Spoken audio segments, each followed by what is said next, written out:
Hello everyone. So for today, we are going to introduce you what is general annuity and how to solve general annuity. What is general annuity? So general annuity is an annuity which the annuity payments interval and compounding frequency are not the same. So the difference between simple annuity from general annuity is that simple annuity's payment interval is equal to compounding frequency, while general annuity's payment interval is not equal to compounding frequency. How do we identify if the problem is in future value or in present value? The word problem is Mr. Abel takes out a loan for home renovation and pays 40,000 pesos monthly for 20 years. The loan has an annual interest rate of 8% compounded semi-annually.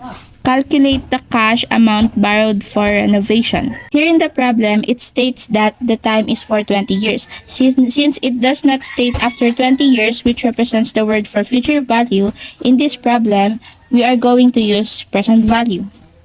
The formula is P equals R, which is the regular payment, multiplied to 1 minus the quantity of 1 plus J, which is the interest rate per period, raised to negative N, where N is the number of payments, divided by the quantity of 1 plus J raised to B minus 1, where B is equals to P over C. And P is the number of months in a payment interval, and C is the number of months in a compounding period. Now, the first thing that we need to do is to identify the given. We have the regular payment, which is 40,000 pesos, and the rate is 8% or 0.08, and for our time, we have 20 years. So for our compounding frequency, M, which is 2, and for our B equals P over C, we have 1 over 6, which will give you 0.1667. Now for our number of payments, N equals T times M equals 20 times 2, that will give you 40. And for our J, we have J equals R over M equals 0.08 divided by 2, that will give you 0.04.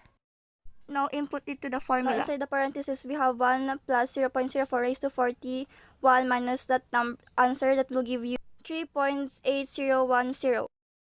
And in the numerator, we have 1 plus 0.04 raised to 0.1667 minus 1, which will give you 0.0667. Then divide it and multiply it to 40,000 pesos, which will give you 2,279,460.27. That's all for today. Thank you so much.